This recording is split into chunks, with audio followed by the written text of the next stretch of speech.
Hey, and welcome to Daddy Mojo. It's the podcast where we'll talk about parenting, all-age comic books, toys, and more. Now, here's your host, Trey Burley. When Star Wars Return of the Jedi, a collector's classic board book, came to our doorstep, our 13-year-old, slightly with a hint of sarcasm, said, "Is this the good Star Wars or the bad Star Wars?"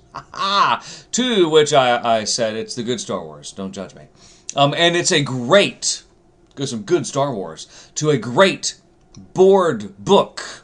It's from Abrams Appleseed. Abrams Appleseed is an imprint from Abrams Books, and they produce some of the highest quality board books that those young crawlers, and I know you roll your eyes when you say crawlers, because they're preaks, but they're such high quality and so interesting, and Return of the Jedi is no exception because it has interactive elements that fold out, fold up, and fold down that continue the Return of the Jedi series and the Return of the Jedi book.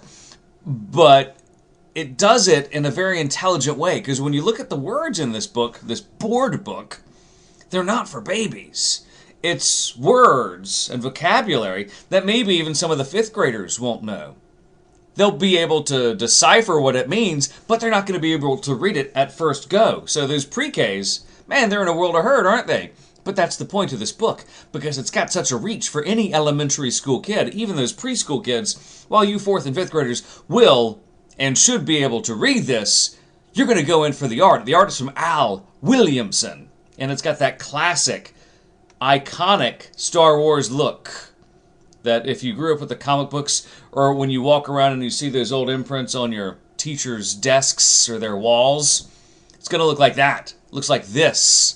It's classic, and it's a gorgeous board book that makes you say, maybe I should get the other two in the series before this one. It's Star Wars Return of the Jedi, a collector's classic board book.